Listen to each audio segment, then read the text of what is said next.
MK merusak undang-undang.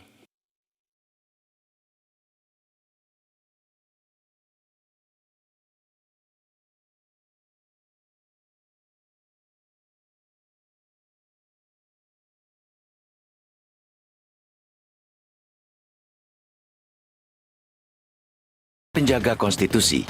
Mahkamah Konstitusi diberi wewenang oleh negara untuk membatalkan undang-undang ketika ada yang mengajukan judicial review terhadap undang-undang itu. Celakanya, dengan kewenangan yang begitu besar, mereka bisa bertindak suka-suka terhadap undang-undang. Itulah yang terjadi 2 hari lalu ketika MK mengadili uji materi Undang-Undang Nomor 30 Tahun 2022 tentang Komisi Pemberantasan Korupsi atau KPK. Ada 2 pasal yang digugat oleh Komisioner KPK Nurul Gufron.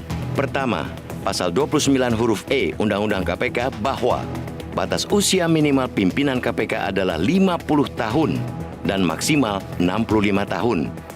Kedua, pasal 34 bahwa pimpinan KPK memegang jabatan selama 4 tahun dan dapat dipilih kembali hanya untuk sekali masa jabatan.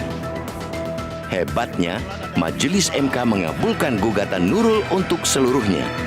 MK memutuskan usia minimal pimpinan KPK tidak harus 50 tahun asal berpengalaman.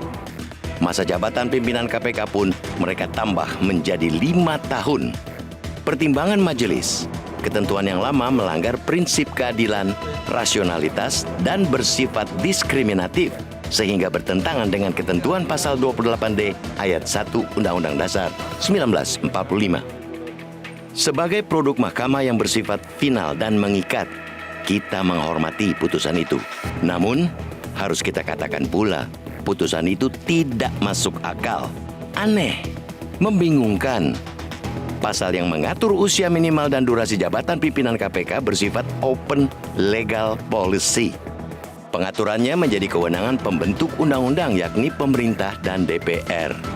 Ketika membatasi masa jabatan pimpinan KPK 4 tahun, pemerintah dan DPR punya pertimbangan kuat, sangat kuat. KPK adalah lembaga penegak hukum dengan kewenangan luar biasa, punya hak memaksa, sehingga pimpinannya tak boleh berlama-lama menjabat. Semakin lama mereka punya kuasa, semakin besar potensi abuse of power, penyalahgunaan kewenangan. Alasan itu sangat logis, sangat tepat. Soal pertimbangan majelis demi keadilan dan mencegah diskriminasi karena masa jabatan pimpinan lembaga negara yang lain juga 5 tahun juga terbantahkan. Tidak semua komisi dan lembaga seperti itu. Masa jabatan anggota Komisi Informasi misalnya 4 tahun. Mengabulkan gugatan uji materi adalah hal biasa buat MK. Tetapi mengabulkan sekaligus mengambil alih kewenangan pembuat undang-undang dengan menambah masa jabatan komisioner KPK adalah putusan yang sulit diterima. Bahkan, tak cuma rakyat, kebanyakan 4 hakim konstitusi juga beda pandangan. Mereka yakni Wahiduddin Adamas, Saldi Isra, Eni Nurbaningsi, dan Suhartoyo menolak memperpanjang masa jabatan pimpinan KPK. Mereka menilai tidak ada ketidaksetaraan, ketidakadilan, ketidakpastian hukum, dan diskriminasi dalam ketentuan lama. Mereka mengedepankan akal waras. Mereka tak ingin melampaui kewenangan, tak mau mengambil kewenangan lembaga lain. Mereka memilih dissenting opinion. Sayang, mereka kalah suara karena 5 hakim konstitusi lainnya berpendapat sebaliknya. Pendapat yang oleh banyak kalangan dianggap merusak tatanan, juga merusak undang-undang. Menambah masa jabatan pimpinan KPK sama saja menambah potensi penyimpangan.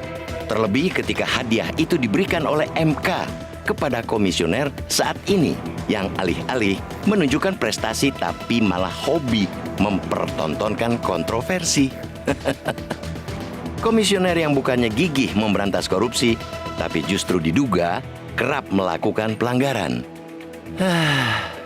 Wajar, sangat wajar, jika kemudian banyak yang beranggapan putusan MK tersebut terkait dengan politik. Perpanjangan masa jabatan komisioner KPK pun rawan digunakan sebagai alat politik di tahun politik. Lumrah, sangat lumrah, jika banyak menyebut bahwa MK juga akan mengabulkan uji materi soal sistem pemilu dari proporsional terbuka menjadi proporsional tertutup. Jika itu yang terjadi, kita khawatir MK bukan lagi merupakan mahkamah penertib, tetapi perusak undang-undang.